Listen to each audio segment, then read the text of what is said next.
Welcome back to Chapter 17 of Wuthering Heights. Heathcliff will tighten his hold over the crumbling world around him. Let's dive in. Although it is late March, winter refuses to loosen its grip, and a sudden snowfall blankets the moors. Edgar remains secluded in his room, lost in mourning, while Nellie transforms the parlor into a nursery and tends to baby Kathy. Out of nowhere, the door bursts open and a figure rushes inside, laughing breathlessly before collapsing by the fireplace. Startled and appalled by such inappropriate behavior in a house of mourning, Nellie scolds the intruder, only to realize this is no mere maid. It is Isabella Heathcliff, drenched from head to toe, a deep gash visible beneath her ear. She isn't here to stay, only to request a carriage to Gimmerton before disappearing from Heathcliff's reach forever. Without hesitation, she removes her gold wedding ring and tosses it in the fire. Though she longs to remain at Thrushcross Grange to console Edgar and to care for baby Kathy, she knows better. Heathcliff's hatred for her burns so fiercely that he would never allow her a moment of happiness. With bitter disbelief, she questions how Catherine could have ever loved such a monstrous man, insisting that Heathcliff is not a human being. Isabella's flight from Wuthering Heights marks her complete disillusionment with Heathcliff. She is no longer the naive woman who once romanticized him. The act of burning her wedding ring is a symbolic rejection of her past mistakes, severing her ties with Heathcliff completely. Her laughter upon entering Thrushcross Grange is unsettling. This could reflect hysteria, triumph, or even madness after enduring Heathcliff's cruelty. Isabella says she will reveal what drove her to make this desperate escape. Yesterday, Hindley Earnshaw had attempted to remain sober for Catherine's funeral, but the agony of withdrawal was too much. He succumbed to his addiction once more. That night, when Heathcliff returned to Wuthering Heights, he found the doors locked. From inside, Hindley openly declared his murderous intentions, urging Isabella to join him, warning that if she didn't kill Heathcliff first, he would surely be the death of her. Horrified, Isabella pleaded with Hindley to abandon his plan, but he was resolute. His life was already in ruins, and he had nothing left to lose. His only remaining purpose, he claimed, was to avenge Hareton and rid the world of Heathcliff. Heathcliff bangs open a window and commands Isabella to hit that like button if you are finding this video helpful. Thank you. Actually, Heathcliff demands to be let in. Isabella tells him that Hindley is dangerous and Heathcliff should go lie over Catherine's grave like a faithful dog. Hindley comes to the window and aims his knife gun at Heathcliff. Heathcliff grabs the gun and it discharges, sending the blade ripping through Hindley's wrist. Seizing his moment, Heathcliff forced his way inside and unleashed a brutal beating on Hindley. Yet just before finishing him off, Heathcliff stops. As if reclaiming control, he tears off a piece of Hindley's sleeve and wraps it around the mangled wound. Joseph, having been roused by the commotion, comes downstairs to see what was happening. Heathcliff responds with violence once again, shoving Joseph to the ground and ordering him to clean up the mess.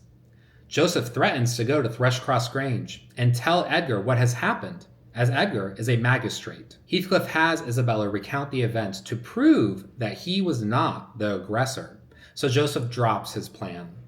The next morning, Isabella eggs on Hindley and reveals that Heathcliff had continued to beat Hindley after he fell down. He was just too drunk to remember. She also says Heathcliff has already murdered one of the Earnshaws. She looks at Heathcliff and laughs scornfully. Isabella continues to verbally taunt Heathcliff until Heathcliff picks up a knife and throws it at Isabella. It lodges beneath her ear. She pulls it out, throws it at Heathcliff, and runs out. The last she sees of Heathcliff is he is fighting with Hindley. Isabella finishes her story, kisses the portraits of Edgar and Catherine, and goes down to her waiting carriage. She moves close to London and strikes up a regular correspondence with Edgar.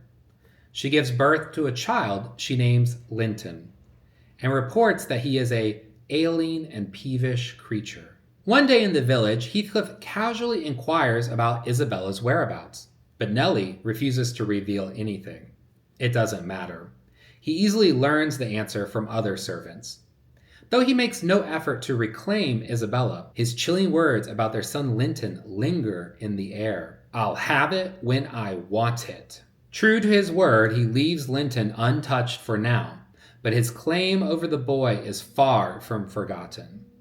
Isabella dies 13 years after Catherine, when Linton is just 12. Following Catherine's death, Edgar becomes a shadow of his former self, retreating from the world in grief, even resigning his duties as magistrate. 6 months after Catherine's death, Dr. Kenneth delivers yet another blow.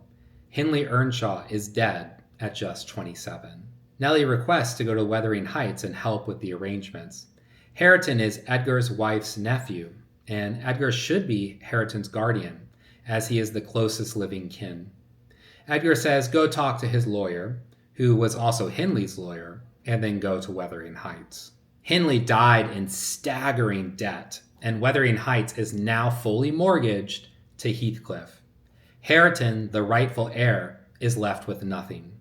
The lawyer advises against interfering, grimly stating that Hareton's only hope is to endure Heathcliff's rule and hope for leniency. Nellie visits Wuthering Heights, where Heathcliff reveals that yesterday afternoon he left the house for 10 minutes, and Hindley locked all the doors and spent the night drinking himself to death.